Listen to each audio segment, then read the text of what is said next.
नमस्कार दोस्तों, मैं दिलखुश कुमार स्वागत करता हूं आप सभी का छोटा मोटा क्लास में। आज के इस क्लास में हम पढ़ाने वाले यहाँ 20 नंबर से। पिछले वीडियो में हम 19 नंबर तक सवाल बता चुके थे। ठीक है, यह है टारगेट 10th का तीसरा नंबर वीडियो। ठीक है, यानी तीसरा टारगेट 10th का एक सीरीज चल रहा है जो 2022 में एग्जाम होने वाला है। ठीक है, 2022 में मैट्रिक का एग्जाम होगा।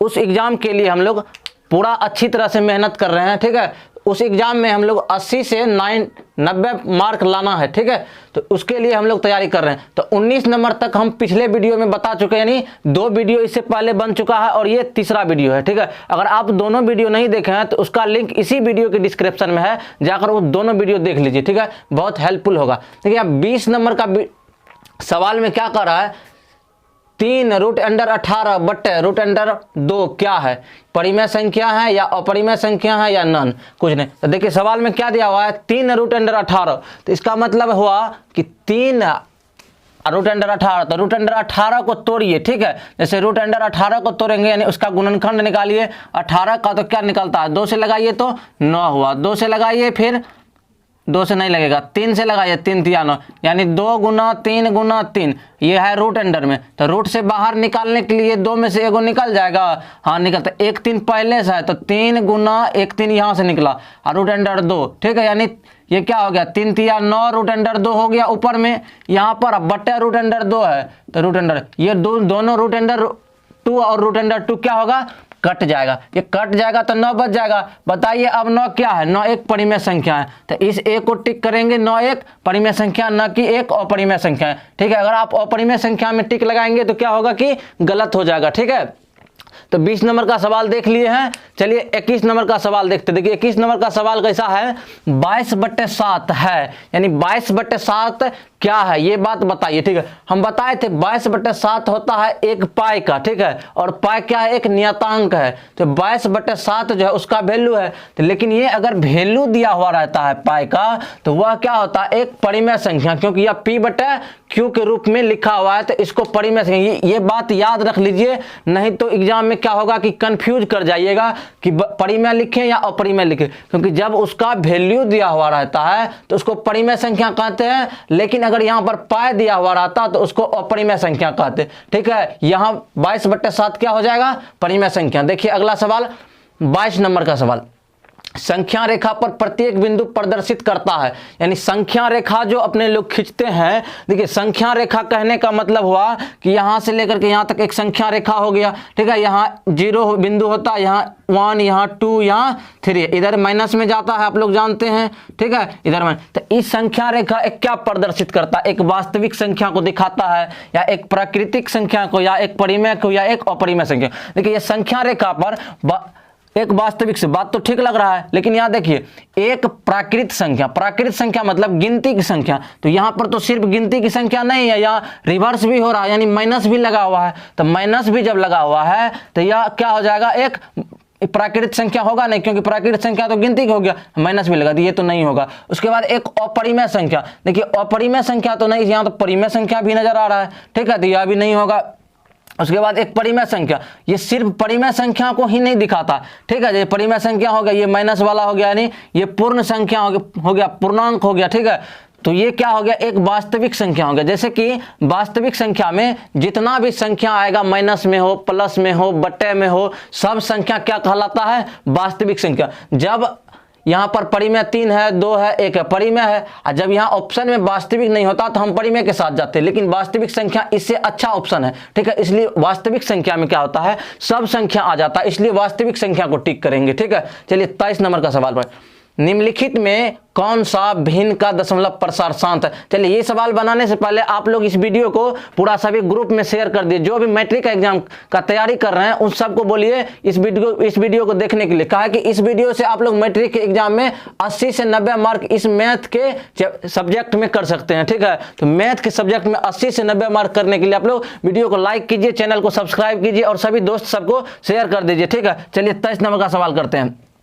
क्या है, दशमलव प्रसार शांत है। इसमें 4 ऑप्शन दिया हुआ है, कौन दशमलव प्रसार शांत है इस बात को बताना है, ठीक है। तो देखिए दशमलव प्रसार शांत होने के लिए क्या बताए थे कि उसके हर में, हर जैसे नीचे का गुणनखंड निकाल लेंगे 2 या 5 या 2 गुना 5 के रूप का हो, ठीक है, यानी उसका पावर कुछ भी हो ऊपर में, जैसे बताए थे 2 गुना 5 इस पे ए बी, ठीक, या कुछ, या तो फिर सिर्फ 2 गुना 5 हो, या सिर्फ 2 हो या 5 हो, इस फॉर्म में हो। तो चलिए इसका सबका गुणनखंड करके एक एक बार देख लेते हैं, ठीक है। लेकिन हम देखिए नॉन, यानी नॉन तो होगा नहीं, या तो शांत होगा या अशांत होगा, ठीक है। लेकिन देख लेते हैं कौन शांत है, ठीक है। तो देखिए 343/2 5 तो मिल गया, लेकिन 7 भी है, तो क्या पता 7 अगर इससे कट जाए, ठीक है। तो 7 इस बार एक बार काट के देखते हैं। देखिए 7 का क्यूब क्या होता है, 7 7 49 गुना 7 कीजिएगा ना तो कितना हो जाएगा, 343 हो जाएगा। तो ई तो इससे कट गया यानी 1 हो गया,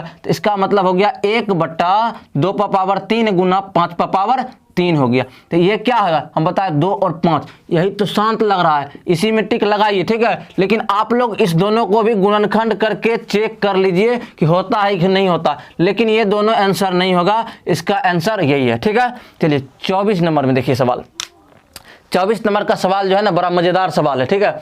ऐसा सवाल एग्जाम में अगर आ जाए तो छोड़ना नहीं है, फ्री का 1 नंबर गवाना नहीं है, ठीक है। देखिए क्या है, 3 + √3 इंटू 3 - √3 एक परिमेय संख्या है। ऑप्शन में हाँ, नहीं, कहा नहीं जा सकता और नन। ये सब तो कोई बात नहीं हुआ, इसको पहले काट देंगे, नन और कहा नहीं जा सकता को, ठीक है। लेकिन इसको देखेंगे एक परिमेय है कि एक अपरिमेय संख्या। देखिए क्या दिया हुआ, पहले 3 + √3 और 3 - √3, यानी इसको ए मानिए, इसको बी मानिए, इसको ए मानिए, इसको a + b into a - b, ठीक है। तो इसका फॉर्मूला होता है एक a + b into a - b का क्या होता है, a² - b²। तो इसी फार्मूला पर लिख देते हैं। तो यहाँ a क्या हो गया 3 और b क्या हो गया √3।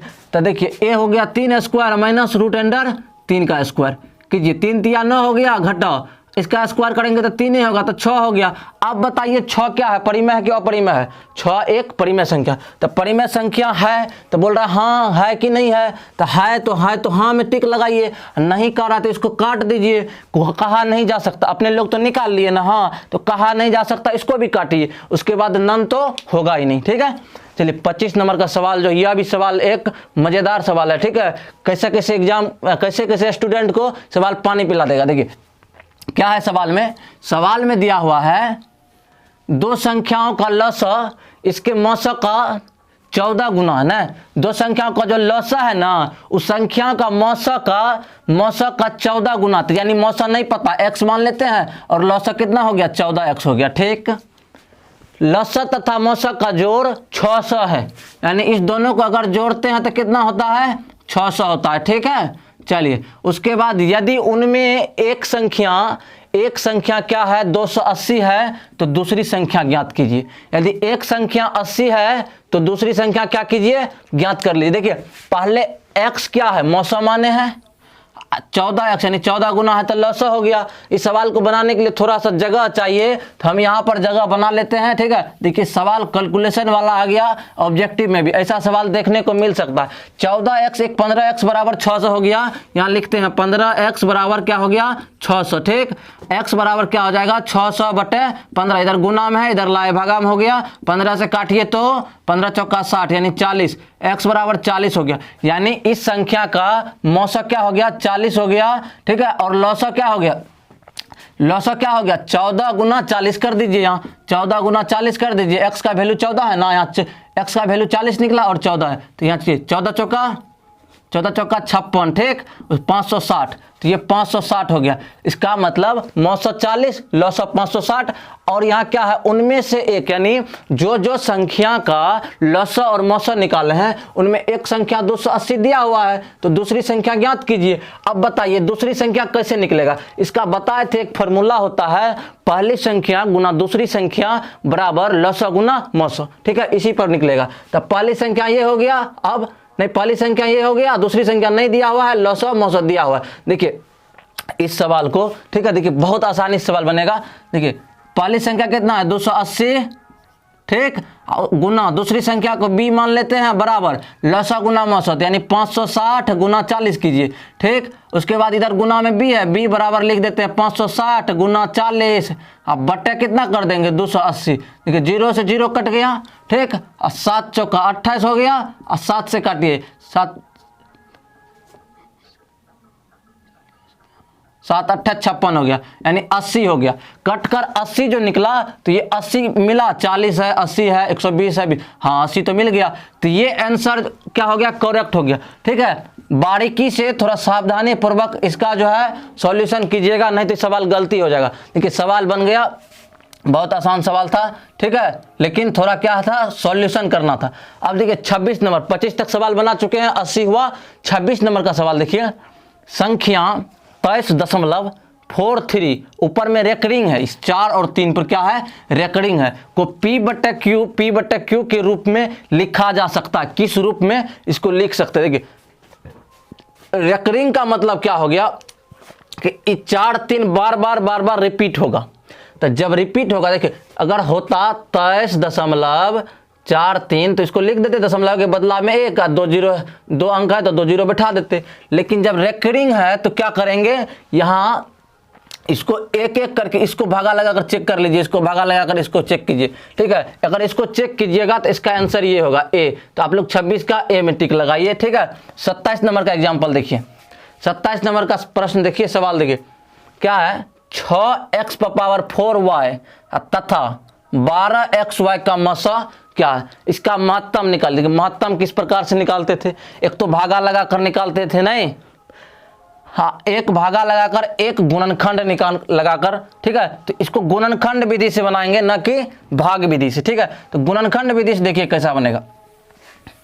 जैसे इधर का सवाल अभी हम मिटा देते हैं, क्या कि इधर का सवाल तो बता दिए, आप लोग देख भी लिए। हम 27 का सवाल गुणनखंड विधि से बनाने के लिए यहाँ पर थोड़ा जगह बनाते हैं। ठीक है, देखिए क्या है, 6x⁴ y, तो 6x⁴y बराबर इसका गुणनखंड हो जाएगा, क्या हो जाएगा, 2 गुना 3 गुना x गुना y। इसका एक पूरा गुणनखंड निकाल लिए। अब 12xy का निकालिए, 12xy का गुणनखंड हो जाएगा 2 गुना 2 दूनी 4 तिया 12, 12 गुना x गुना y। अब बताइए HCF यानी मौसम मांग रहा है, मौसम मतलब HCF निकालने के लिए जो दोनों में कॉमन है उसको क्या करेंगे, लिखेंगे। तो कॉमन देखिए कौन है, 1 2, हाँ इधर तो 2 क्या है, 1 है, 1 2 1 कॉमन आया, इसको यहाँ लिख लीजिए 2 गुना, अब क्या है 3 1 कॉमन है, 3 लिखिए, 3 लिख लिए। ठीक, x एगो y कॉमन है। ठीक है, हाँ तो लिखिए गुना x गुना y, क्या हो जाएगा 3 दूनी 6xy, 6xy देखिए सवाल में है 6xy, डी नंबर लगाइए टिक। बाकी बात सब गलत है। ठीक है, इस सब के चक्कर में नहीं रहना है, सही आंसर ढूंढना है, आराम से सवाल बनाना है, बारीकी से, 1 नंबर भी नहीं गंवाना है। ठीक है, देखिए अगला सवाल है 28 यानी 28 नंबर का सवाल देखिए, √10 गुना √15 बराबर है किसके, यानी ए में 5 √6, बी में 6 √5, सी में √30 और डी में √25। ये किसके बराबर है, देखिए √अंडर में है तो इसको गुना कीजिए। ठीक है, जैसे √10 गुना कितना √15, तो 15 150 हो गया, 150 हो गया √अंडर में। अब इस √अंडर को क्या करेंगे, तोड़ेंगे। देखिए किस तरह से तोड़ेंगे, इसका गुणनखंड निकाल लेंगे, किसका 150 का। तो 150 का गुणनखंड निकालिए ना, मान लीजिए 2 से लगाए तो कितना हो गया, 7 दूनी 14, 5 दूनी 10। ठीक, फिर लगाइए 3 से लगेगा, 3 दूनी 6, 5 तिया 15। ठीक, अब 5 से क्या हो गया, 2 गुना 3 गुना 5 गुना 5 हो गया। तो ये 2 5 जो है, 1 5 निकल जाएगा बाहर, यानी 5 √अंडर 3 दूनी 6 अंदर में रह जाएगा। तो 5 √अंडर 6 है ऑप्शन में, 1 नंबर का ऑप्शन में तो है 5 √अंडर 6, इसको टिक कीजिए। अब बाकी बात ये भी गलत है, ये भी गलत है, ये भी गलत है। ठीक है, देखिए 28 के बाद 29 नंबर सवाल, 29 नंबर सवाल क्या कह रहा है, 1.34 को परिमेय के रूप में लिखें। नहीं, यानी 1.34 को परिमेय के रूप में लिखे। ये सवाल बहुत आसान सवाल है, एग्जाम के नाम पर ये धब्बा सवाल है। ठीक है, यानी ऐसा सवाल जो अगर पूछ दिया तो कोई भी लिख देगा। देखिए 1.34 है ना, तो दशमलव के बदला दशमलव उड़ा दीजिए, उड़ा दिए, इसके बदला में 1 लिखिए, 2 अंक था इधर, 2 जीरो बैठा दिए। अब है कि इसको काट दीजिए, ठीक है। देखिए कितना से 2 से काटिए, 2 से काटे तो 50 हो गया नीचे में, ऊपर में काटिए 6 दूनी 12, 7 दूनी 14, 67/50 और नहीं कटेगा तो नहीं कटेगा तो 67/50 हमारे ऑप्शनों में है, तो ऑप्शनों में है तो लगा देंगे, ठीक है। ये गलत हो गया, बाकी बात सब ऑप्शन गलत है। अगर इन सब के ऑप्शन में पढ़ते हैं तो एक नंबर करके सब नंबर गमा देंगे, ठीक है। इसलिए सही ऑप्शन को चुनना है। एग्जाम में क्या करना है, 90+ स्कोर करना है इसी बार मैट्रिक के एग्जाम में, जो 2022 में एग्जाम होने वाला, अभी से 2 महीना बचा हुआ है एग्जाम का, ठीक है। इसलिए आप लोग पढ़िए, ठीक है, इधर उधर भाग दौड़ के चक्कर में मत रहिए, ठीक है। चलिए 29 नंबर तक सवाल बताए हैं।